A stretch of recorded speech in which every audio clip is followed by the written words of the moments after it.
That's a mistake that everybody makes when it comes down to checking in. Is either you checking in to get set up and get robbed, or you checking in to get.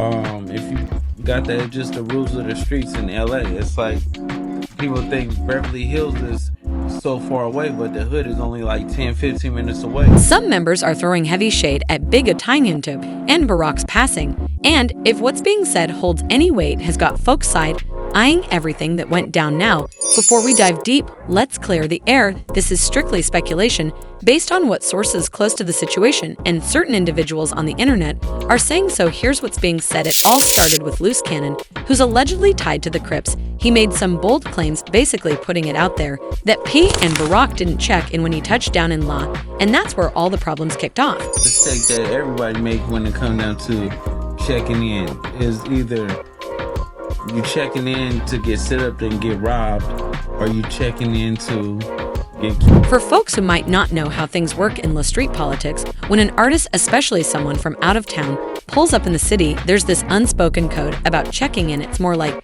giving a heads up, showing respect to the Augs, and making sure you're moving the right way in certain areas. It's a mistake that everybody makes when it comes down to checking in. Is either you checking in to get set up and get robbed, or you checking in to get if you got that, just the rules of the streets in LA. It's like people think Beverly Hills is so far away, but the hood is only like 10-15 minutes. That's where Big U's name pops up in this whole thing. He's allegedly one of the main figures connected with the Rolling 60 Crips. And for a long time, he's been someone people in the industry would tap in with before moving around law. But here's where things start to get a little tense. PnB never really vibed with that whole idea. If you look back at his interviews, he was clear about how he moved. Dude wasn't into checking in, and he didn't believe in running around with security either. You're gonna move around with security, you don't want to have to do that. Well, yeah, it's 100%. Feel me? Like, that should be, bro. People are targets out here, and especially... They tried me out here a couple times, you feel me? Like, I ain't gonna lie. Shit don't never work, you feel me? I be too on point. I'm from... But that kind of attitude in a city like La doesn't always sit well with certain people, especially the ones who allegedly see themselves as the gatekeepers of the streets. Like Big U now, here's where things get real strange. The day PnB lost his life, we already know the basics. It happened at Roscoe's. South La reports said a 17-year-old was sent in allegedly by his pops Freddie Tone to snatch some jewels. Tron ended up getting life behind that. A True Crime News exclusive, never-before-seen surveillance video of the crime as it unfolded. The father and son suspects trying to cover their tracks. Was it pre-planned or a robbery gone wrong? But what people are really locked in on is what Loose Cannon said afterward. Loose, who used to roll with Big U, did an interview and dropped a lot of heat. According to him, he and Big U were actually at Roscoe's that same day. PnB Rocky. The crazy part about it is I was at Roscoe's when it happened. You know, dude was like, he wanted that chain. He said no, and boop, boop, no questions asked, and just took it and bounced. But he stood on his business, but then it ultimately cost his life. And the people don't have to understand the kid was only 17 years old. You get what I'm saying? Right. So it's just different. According to Luce, there might have been a bigger play behind the whole thing. Allegedly, the idea was this: after the robbery, someone would reach out to Pim with a solution, basically like, yo, we know who did it, we can get your stuff back. And of course, that kind of help comes with a price tag. It's the type of play that has allegedly been run before, make the victim believe there's a smooth way out, only to run the price up or keep leverage. And who better to contact than someone with deep street ties like Big U, right? Give it up and then check in with the real people. So we're going to find a jury, and we're going to get it because we know all the pawn shops, we know all the people that's going to melt it down and everything like that. So as soon as it comes on their table. But something clearly went left. Some say PnB might have reached for something. Others believe the young man involved just got spooked. Either way it went, from what might have been a setup for a get-back puzzle to something way worse. And it all happened fast. Even though nobody said outright that Big U made the call, is the way certain things were said that got everybody's side eyeing the whole situation. And to be real, a lot of people weren't buying the wrong place wrong. Time explanation: the way it played out, the timing, the setup, it just didn't add up. One user said those foods that just happened to be sitting in that very same restaurant at the exact moment PnB was Univ, they set him up.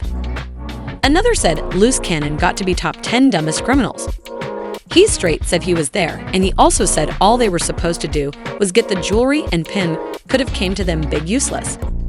And him to get it back because they know all the pawn shops that these robbers use. I hope they all never get out of jail prison. So did Big respond? Yeah, he did, following the heat. Big, who publicly denied being involved in anything shady. When asked about the case, he almost brushed it off, saying what happened to PnB could have happened to anybody. He called it a mix of greed and envy, and even admitted he used to be on the other side of situations like that. Your thoughts on what happened to PnB?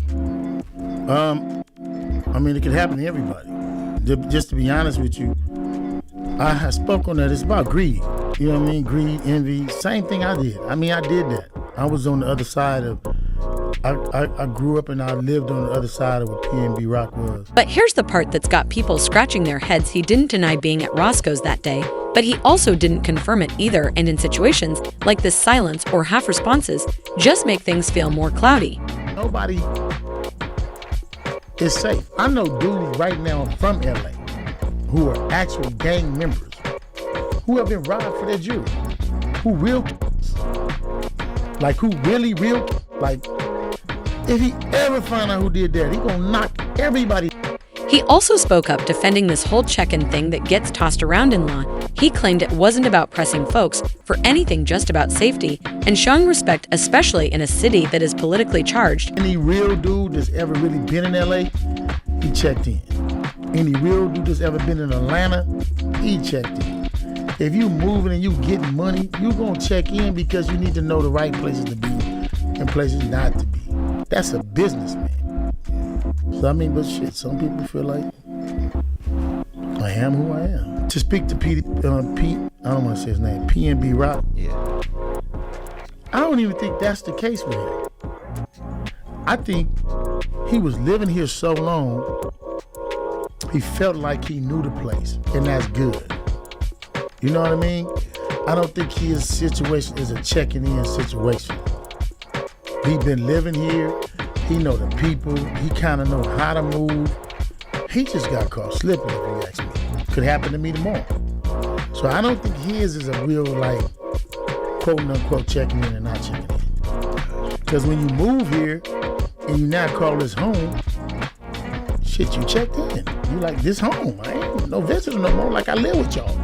I'm one of y'all. Hey, I'm one of y'all. You know, like, keep one of them. And now look how the tables have turned. March 2025 hits, and Big U gets slapped with a 43-count federal RICO indictment. We're talking extortion, human transferring fraud, and even a 2021 situation involving the red rum of up and coming rap artists that was under his label, according to the U.S. Attorney's Office. Now, to be clear, PnB Rock's case wasn't directly named in the charges, but the timing right after Luck's interviews.